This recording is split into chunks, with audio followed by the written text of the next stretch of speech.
We interrupt this program to bring you an important Wayfair message. Wayfair's got style tips for every home. This is Nicole Byer, helping you make those rooms flyer. Today's style tip: when it comes to making a statement, treat bold patterns like neutrals. Go wild! Like an untamed animal print area rug under a rustic farmhouse table from Wayfair.com.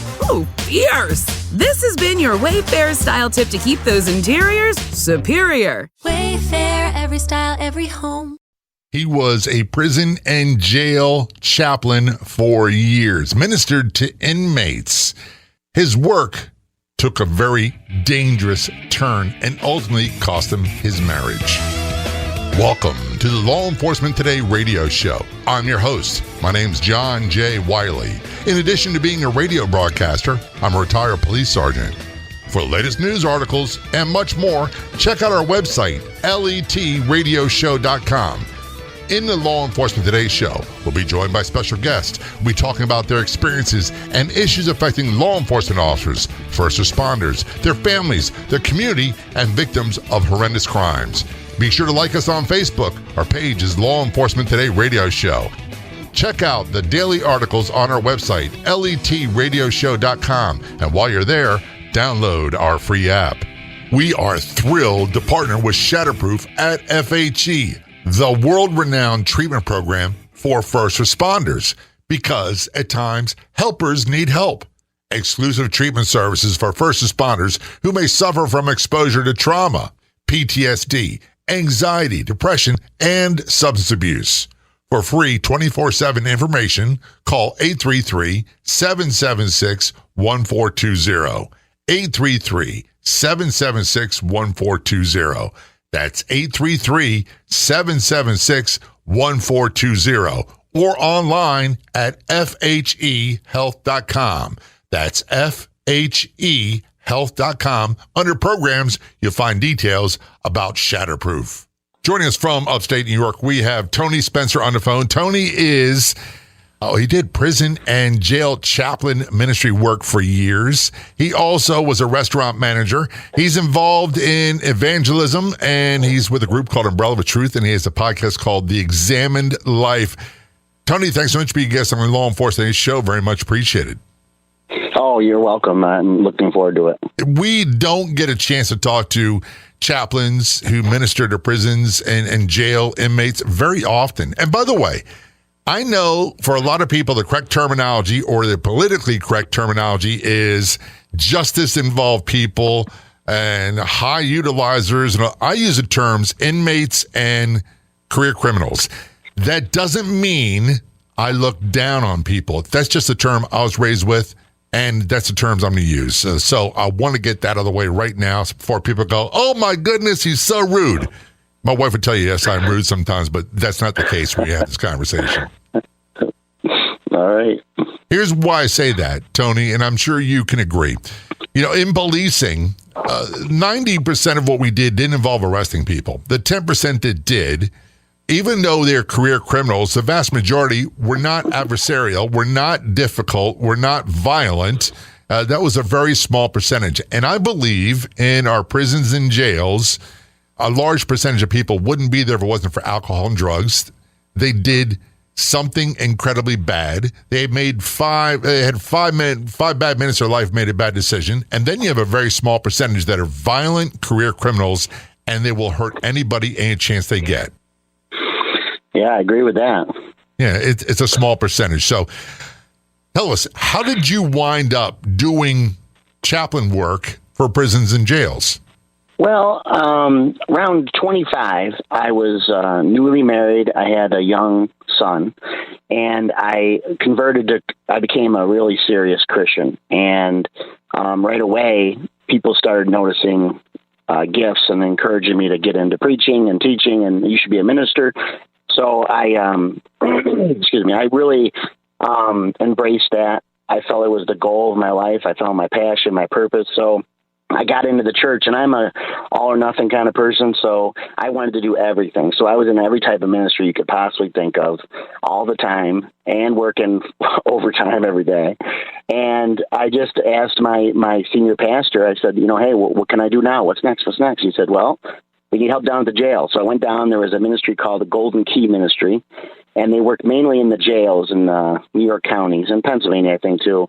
And they were doing aftercare when the guys got out. So I went down, and there's a chaplain down there named Dave Nuppenberg, and he kind of took me under his wing. And that's where I really learned how to be a pastor and that's where I really found my passion. I mean, I loved being down there. So that's how I got involved. I just walked in, went for it. Is it safe to say it was a vocation for you, a calling?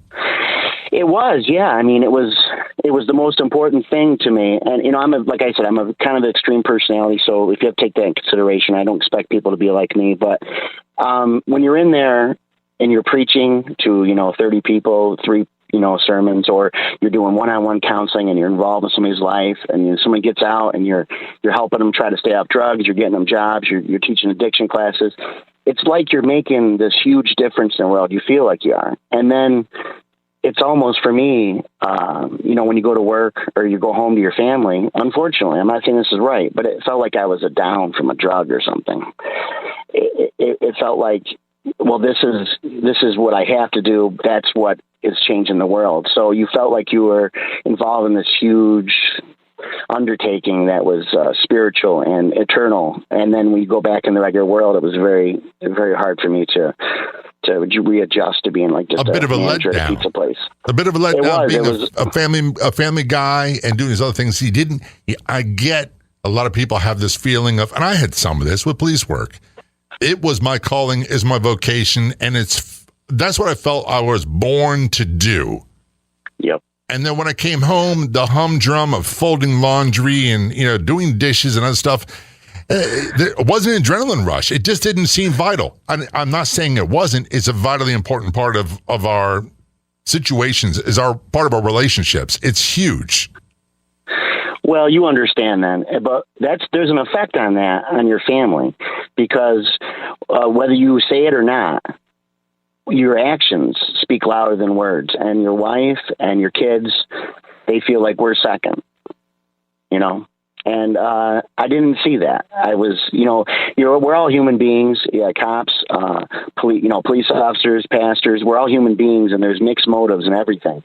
And when you're getting pats in the back, and everybody's telling you how much you're helping them, and it's an adrenaline rush, and it's a high, and I just didn't see around me the people that I should have been paying more attention to and protecting more. So you were getting some feedback at home. You were getting some blowback. Well, I would meet these guys as soon as they got out at 12:01, at night, because they didn't have a place to go, some of them. I'd get them something to eat. I'd give them money. I wasn't a rich guy. I was just supporting my wife and kid. And I was giving them money that we didn't necessarily have. I was in parts of town that I shouldn't have been in, with guys that probably were doing illegal things that if I got with them, I could have got in trouble. I was bringing literally rapists, murderers, child molesters over to my house. And my first wife was like, I'm scared. I'm frightened. And I was a zealot. I was just crazy. And I would say, oh, if we believe in God and we trust in him, he'll protect us, But that's not good for a mom and her kid to hear. That's not what she wants to hear. And I shouldn't have been so dismissive of her fears.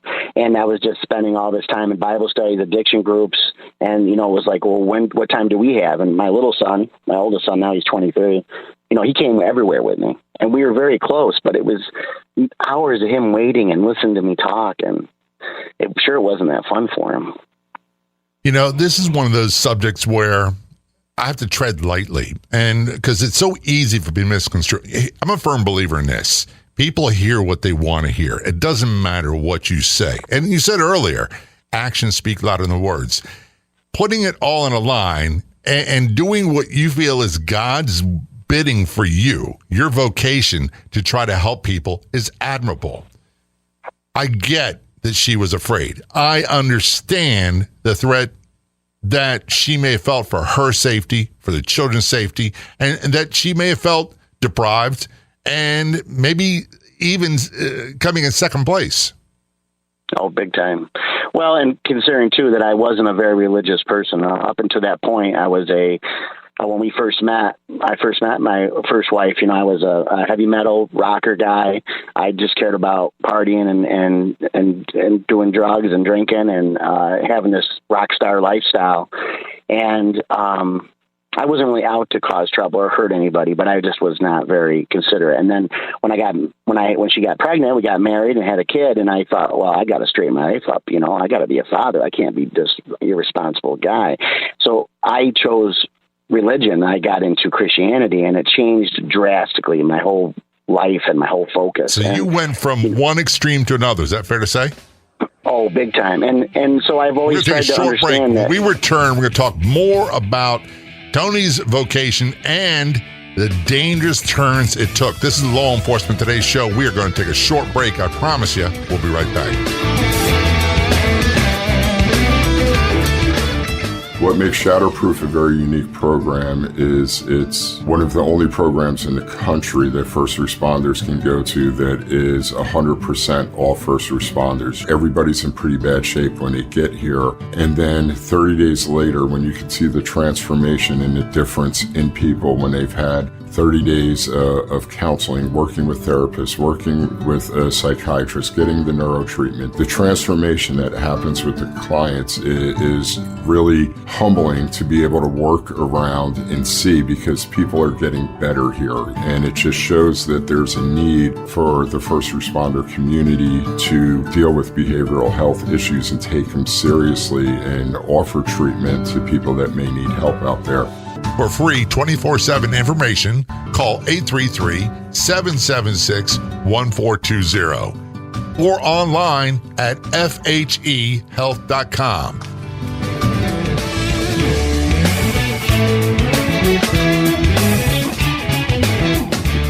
Return conversation with Tony Spencer on the Law Enforcement Today show. Tony is an interesting guy. Let's just say this. He's an evangelistic Christian. For many years, he spent his vocation involved ministering and being a chaplain in prisons and jails, and that took a pretty profound effect on him, his marriage, and his family life. Tony, I appreciate you talking about these things. We never have easy conversations on this show. This one, you even admitted it earlier. There's some wreckage of your past before you became a Christian. Then as a result of your chaplaincy and ministry, there's also some wreckage, and it negatively impacted your family life, didn't it? Oh, yeah. And I would like to, it's hard to, sometimes people's egos get in the way, but I just would like to try to give some advice to someone maybe who would kind of approach it the way I did. Maybe they could help them avoid some of what I went through. Good. Okay. What was the end result of your first marriage? You said that earlier, so I'm assuming it ended in divorce. Yes. After about 10 years, I found out she just basically, it was pretty strained, and she said that she just didn't want to be married to a pastor anymore. She wasn't interested in that, and she moved on with somebody else immediately, and I kind of, at that point, no pity party, but I lost pretty much everything. I really couldn't function in the ministry. I had suffered from back and forth from depression most of my life. So at that time when that happened, it threw me for a loop. I really considered, taking my life. My job suffered. I didn't want my son to have to leave his house or move. So I basically lived in my car and gave her everything so he could live there. It was a whole destruction of everything that I had thought was happening. I think it's safe to say you never thought it would turn to this, did you? No. I had this idea that because I thought I had a deal with God. I thought, I'm going to change my life. I'm going to serve you. I'm going to put everything on the line. And all I want is my wife and my kid. And I just want this, this dream of life full of purpose and meaning. And, and I thought that if I did my part, God would do his part. And I'm not saying God doesn't do his part, but his part isn't always what we think it's going to be necessarily. There's an old saying, and by the way, I forgot to mention, Tony has a podcast called The Examined Life. Be sure to check it out. It's about self-reflection and self-examination. I have a couple rules of thumb. And, I don't get into spiritual competition or comparison. I'm very spiritual. I'm very religious in a lot of ways. Compared to some people, not so much. But here's the rules of thumb I learned. God will do for me what I cannot do for myself, but he will give me a pickaxe and shovel and expect me to do all the heavy lifting. You know, he won't do for me what I can't do, what I can do for myself. He gave me certain talents and skill sets to use. The other one is nowhere was I expected to lead with a chin, you know, and get popped all the time. That for some reason, when I was a younger man, I thought that proved my piety. And what it did is it set me up to be victimized quite often. Oh, certainly. Well, you know, there's, in Christian terms, we have what we call a sinful nature. And that nature is very selfish. It loves applause. It loves pats on the back. It loves to be a martyr. It loves attention. So you're still a human being, even if you're serving God. And the thing is you got to be careful because, you know, when you're up there and people are looking at you and you're preaching and everybody's looking at you and you're helping all these people, you start to, and then, you know, even the suffering of working 50 hours at the restaurant and then working 40 hours at the church, you think, you know, you get this martyr complex and it really can feed into it. And you got to be careful. I always say there's mixed motives. And I guess you're right about, you know, God, you know, if he calls you to suffer, you suffer. But if he doesn't, you don't try to take it on yourself. That's what I have to be careful of, Tony. Sometimes I can imagine I'm on the right plane, doing the right thing, and it's purely self-driven, self-centered motives. I want to go back in your chaplaincy for the jails. You had a case where, in particular, this one guy had convinced everyone that he was not a threat. He was not a bad guy. What was he in prison for? His name was Lee. I won't give last name. And, you know, it was kind of vague what his charges were, but I think it had to do with some kind of violent assault. And it was a third offense. He was going upstate for a serious amount of time, a very long time. Like, this was over for him. He had been in and out of jail his whole life. He had this horrible past of abuse and just crime. And, you know, we were working with him in the jail, and the jails are interesting because you work in the jail, you're working with a lot of these idiot kids that are just on drugs and got in trouble and their life's kind of messed up. And then you also have hardcore offenders that are waiting to go up to the prison for a long time. Right. He was one of these guys, and we met him and started talking to him, and he was really smart. And he was a manipulator. And, you know these kind of people. You worked with people. They're brilliant at manipulating you, and they know what you want them to say. And if you're a young pastor in the jails, you got to be careful because some people are very smart and they're very manipulative, and they can tell what you want them to say, and they'll lead you down this road to get you to try to do things for them. Even if it's just for you to think about them a certain way. Well, anyways, in the course of this whole thing, something happened in his case that threw the whole thing out. So, of course, I'm not trying to get down in the church. I really am not trying to. But people sometimes interpret everything. They think that they know what God is doing and exactly what everything is. And that's a big mistake. So anyways, it's a miracle. This guy's getting out. He's a Christian now. God did this miracle. So he came out, and he was in everybody's houses. I mean, people were giving him money and clothes and food, and he was hanging out, and he was getting involved. And everybody was really trying to support this guy. And he became pretty close to a lot of people. But eventually, he got involved in a relationship, which I find that seemed to happen most when guys got out.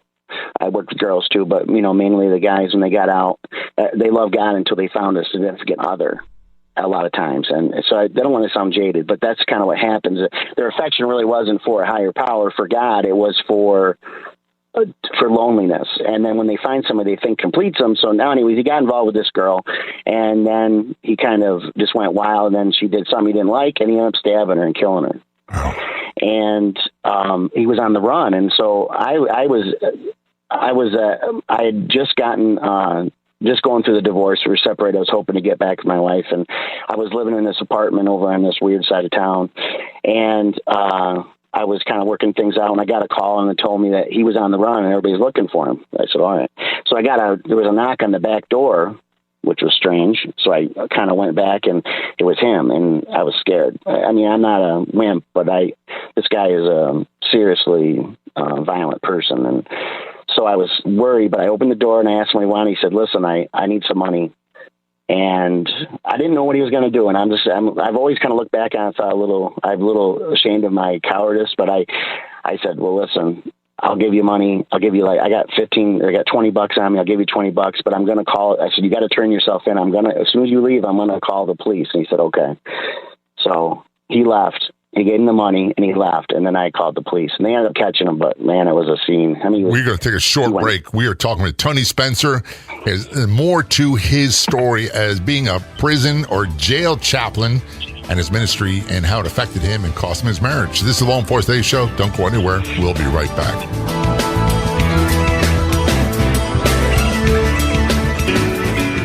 Flintstone Media has been the digital messaging bedrock of several brands and businesses, serving as a highly resourceful podcast production house and consultancy firm for over 6 years.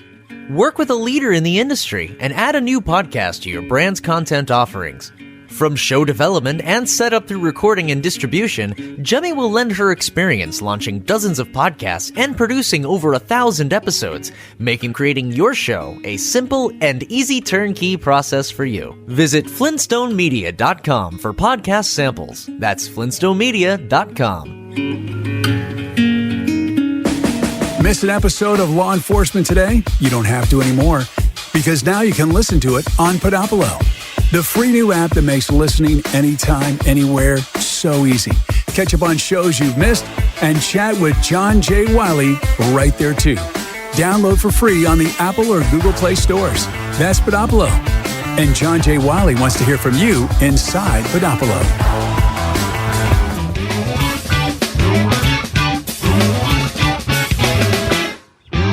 This is the Law Enforcement Today Show. Return our conversation with Tony Spencer. He is connecting with us from upstate New York. He worked as a jail and prison chaplain, as a minister for a very long time. He is all still involved in evangelism. He is with a group called Umbrella of Truth. He has a podcast called The Examined Life. It's about self-reflection and self-examination. Be sure to check it out, The Examined Life. Before we went to break, Tony, you're talking about this guy, Lee, and you said something that's really important. You said, in my opinion, you kind of are critical of yourself. I was a bit of a coward. I don't think that's fair. I think you did what you needed to do at that point to survive. He showed he's clearly a violent person, and you decided you did not want to engage in violence. You gave him some money, you told him to call the police, and you did that when he left, correct? Yes. All right, so can we put that part about the cowardice to bed? Because it really, I don't think it frames you in a right perspective. Yeah, sure. I agree with you. I mean, I'd advise somebody in that same circumstance to just do what you got to do to get out of this situation. So you're right. Yeah, look, I've got sisters, and one of the things I train my sisters and my daughters to do is, and I'm a big guy, is if you are confronted with a really threatening situation, use physical force to incapacitate the guy, then run. Don't hang around.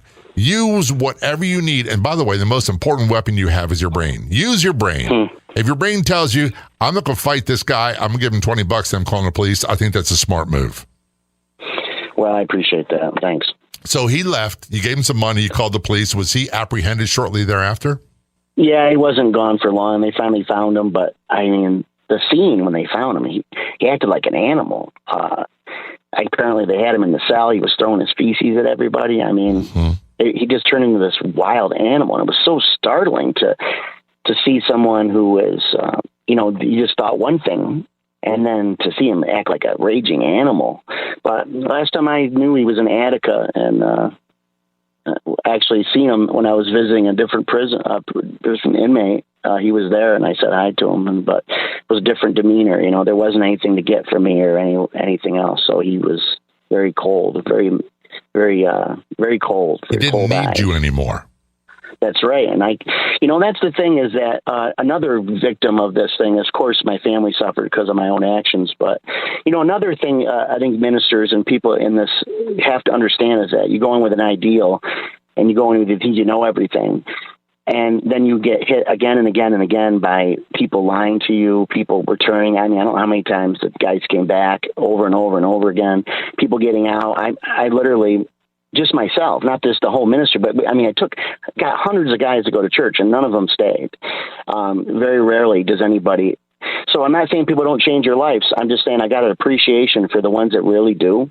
And also, you have to temper with wisdom your enthusiasm, because you could get jaded. You could start to think that God isn't working in people's lives, that all the promises aren't true. And I guess part of the good process, you get disabused of the notion that you're doing anything, because That's you can't. A crucial point. And I'm going to borrow something from 12-step fellowship programs that oftentimes people complain. They work with people, and the successes are very, very minimal. Most of the people they work with don't make it. They go back out and they die, whatever it might be. And the answer is, you're still here, you're still sober, you're still living a good life. And is that a fair assessment for you? Yeah, that's fair. It really is. So even all these other people you spend so much time working with, working on, working for, they didn't turn out the way you thought, but you're still here. You're still in the fight. Yeah, wiser and a little bit sadder. A little bit wiser, not leading with the chin as much. Yeah, well, that's true. It's a fine line to walk between becoming a jaded person who just writes everybody off. You want to have an open heart. You want to have an open mind, and you also want to have hope for people. The eternal question for me is, this question was, are you basically how you were raised, or can you really change?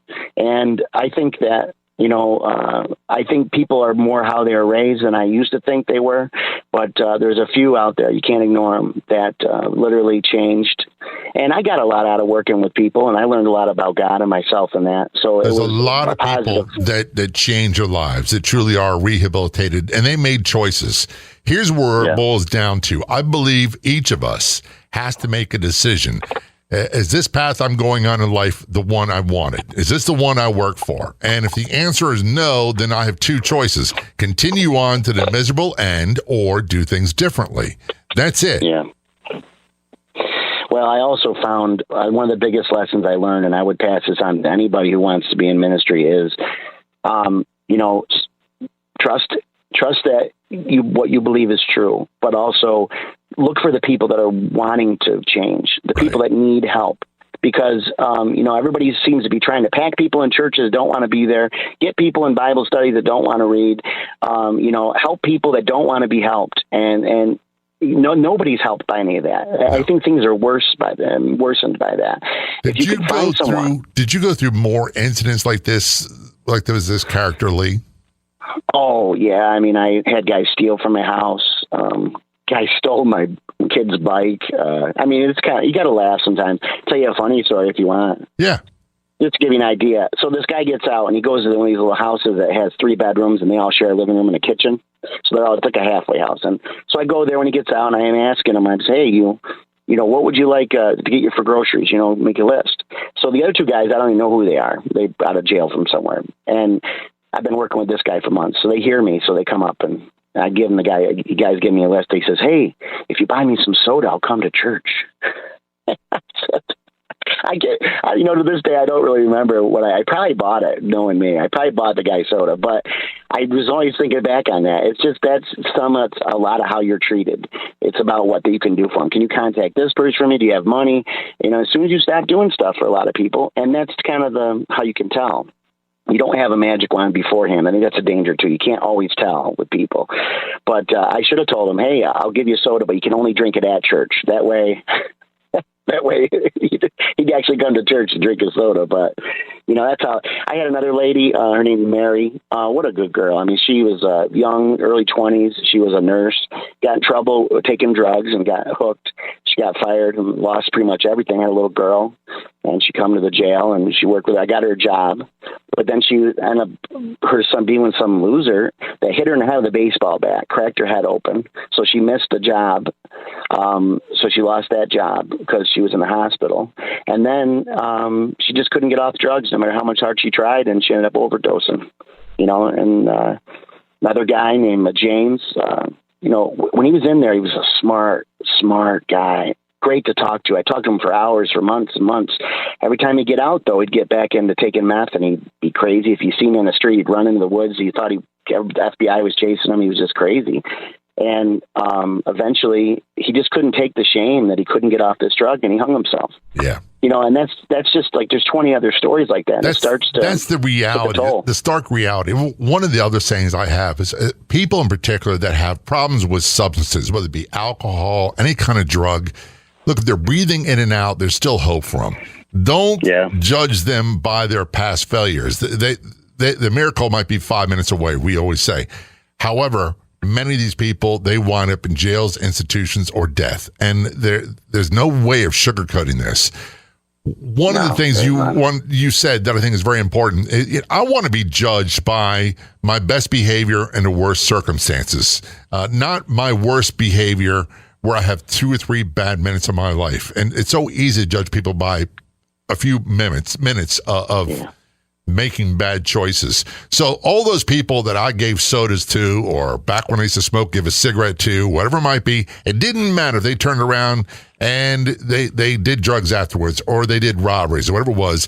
I'm judged by how I behaved. And ultimately, I got to look at this guy in the mirror every day. And when I go to bed, I sleep well for that reason. This is Law Enforcement Today's show. We're returning our conversation with Tony Spencer in just a few moments. Don't go anywhere. We'll be right back. There's only one official Facebook page. What you do a search on Facebook for Law Enforcement Today radio show. Click like and follow. There you'll find updates about upcoming episodes of the radio show. You can contact me. We also find unique, one-of-a-kind editorials and news articles. That is our Facebook page, Law Enforcement Today radio show. Be sure to click like and follow. We'll see you there. Are you wondering where you can find more great podcasts? Head to letradioshow.com, click Be Heard, and discover other fantastic podcasts like this one. Also available on our free app, all at letradioshow.com. Return conversation on the Law Enforcement Today show with Tony Spencer. He is contacting us from upstate New York. He spent many years as a jail chaplain. He is also a restaurant manager at the time. He's still an evangelical Christian, and he works with a group called Umbrella of Truth. He has a podcast called The Examined Life. Check it out. It's about self-reflection and self-examination. I want to go back to our conversation before we went to break. We're talking about this guy, Lee, and all the time and energy you put into the emotional energy. Did you feel betrayed when he turned around and was still a violent killer? Yeah, I felt like a fool too. I felt a real foolishness. That's what I really felt. I felt foolish, and I felt bad too because the jail ministry, prison ministry, that's not your typical. So you're kind of like this outcast in the church. I mean, not people will support you and like you, but they're kind of scared of what you do, and they're scared of some of the people you bring in. And so when each guy would come in, if he took advantage of somebody, if he touched somebody, if he did something, I felt semi-responsible because I felt like I was bringing them into this church with a bunch of, people that were very trusting and naive. And so, yeah, I did. I felt guilty and I felt foolish. I want to explain this. I don't believe this, but I'm asking you, did you feel like you enabled their bad behavior? No, I don't think so. I don't think I ever enabled it. I put myself in some situations that I shouldn't have been in. If you're in a car with some guy and he's got drugs or he's just on the run, if you get pulled over, the police officer might not know. You can't just pull out your pastor card and they're just going to believe you that you're not involved in any of it. I was in a lot of houses where they were doing drugs and a lot of inappropriate things going on. And, I put myself in a lot of danger, but I was never there to coddle them or to make, that's one thing I did like. And I noticed that was interesting. You have to earn police officers and guards respect. And some you don't ever because they just look at the ministry as some of the guys coming in there. Some of them really just think that you're this liberal, want to help people that are taking advantage of other people. You just want to enable victims, these guys to be victims. And, they don't like what you're doing in there and it endangers them. I don't know how many fights he had in the especially the girls, they were worse than the guys. But how many fights broke out? The guards had to jump in there and to stop the fight. And, they're taking guys out of their cells and bringing them down, which leaves chances for them to attack each other. So some of them looked at you as if you're making their job harder, and what you were doing wasn't really helping anything. And you had to kind of earn their respect because they would listen to what you were saying, and they had to see how you were, the kind of things you were saying. If they saw you were literally calling people to a higher way of living, and calling people to, to change, and not enabling them to stay the way they were, then, over the years you get some respect, but you had to earn that. And I always felt for police officers, if I was at a house with a pro officer or police officers, they came in with this, they didn't know who I was, and they didn't know who those guys were. They were there, and they had to take care of themselves, and they had to try to manage the situation. So I never, ever put it off on them. I always thought I was helping society by trying to help someone get out of their life of criminality. For what it's worth, Tony, everybody. I had to prove myself as well. And that was in police work. When I was a rookie at the academy, no one really wanted to talk to you. They did their jobs, don't get me wrong. But until you proved your mettle and where your heart was, and I know someone right now is thinking they're talking about corruption and all that. No, I'm not talking about that. I'm talking about they really want to make sure you were honest, you had integrity, and you weren't backing down when you didn't have to, when you shouldn't.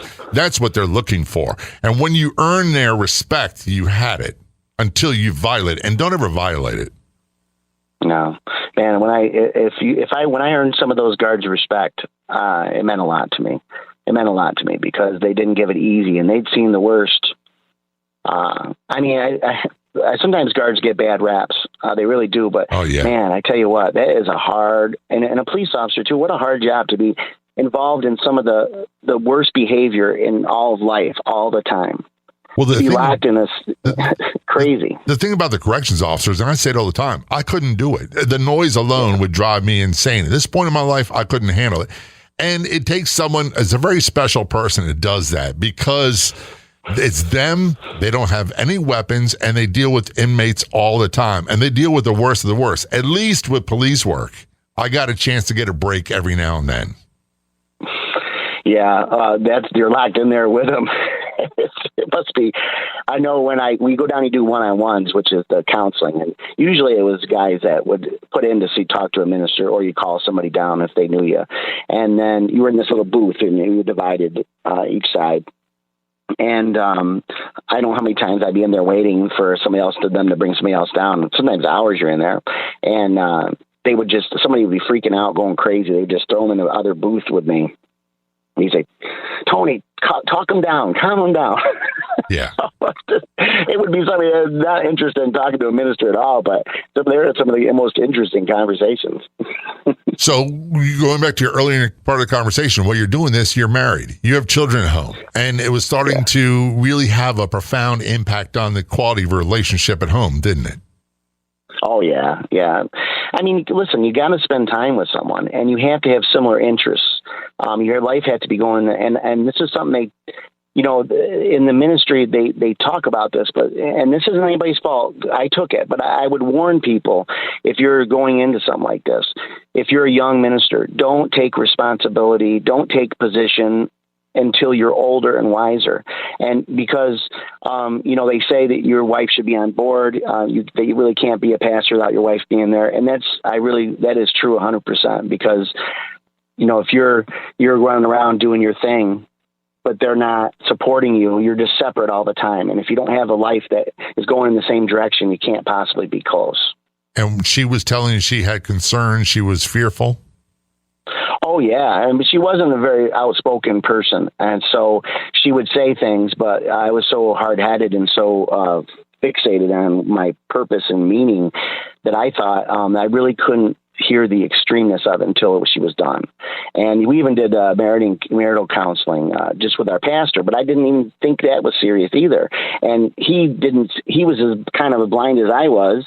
So she just, oh, yeah, everything's great. And it never really fixed anything. So by the time it was over, she had already moved on. That was it. And how long did it take you to, I hate this term, bounce back after that? I would say I was real rough shape for at least a year. And about a year and a half, 2 years after I still believe in God, but I wasn't practicing any kind of ministry. I was kind of a jaded, upset person. I kind of felt that God had let me down. This is not true, but this is how I felt. I felt like he didn't fulfill his part of the bargain, so I was kind of silly. Even my son saw it. He said, "It's not God's fault, Dad." And I said, "Yeah, I know," but I was mad. And I was learning. And it took me about a year and a half, 2 years, and then I met my current wife now, and we started dating and fell in love, and she had 2 children from of her own. They were only 4, so I adopted them, and we got married, and I tried to do it all over again. You want to hear how stupid I was. I started it all over again. I got back into ministry, but my wife now is not shy. I mean, she is very vocal, and she keeps me in line. You tell her I said good for her. She said, "I don't want anyone that I don't know over this house."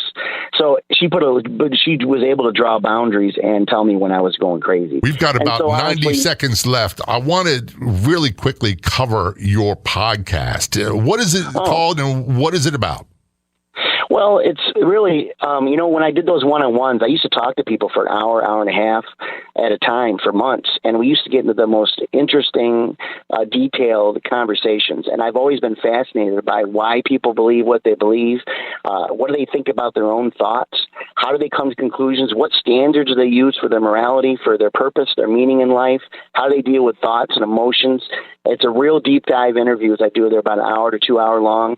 And it's not about famous people. It's about everyday person that's walking on the street, young, old, women, men, all different walks of life, levels of education. I want to know. It's about them and about their story and about what they believe. And I'm fascinated about how people put their identity together and their purpose. And it's called The Examined Life. Where can people find it? Well, if you go to Spotify, if you look up The Examined Life by Anthony Spencer, you should come right up. I'm on Anchor. I also have a Facebook page, The Examined Life. And that's it. Anthony, I appreciate it so much. Thanks for being a guest on the show. Oh, thank you so much. It was great talking to you. I'd like to thank our guests so much for coming on the Law Enforcement Today radio show. The Law Enforcement Today radio show is a nationally syndicated radio show broadcast on numerous stations once a week and growing. If you enjoyed the podcast version of the show, please do me a big favor. Tell a friend. I'll be back in just a couple days with a brand new episode of the Law Enforcement Today radio show and podcast. Until then, this is John J. Wiley. See ya.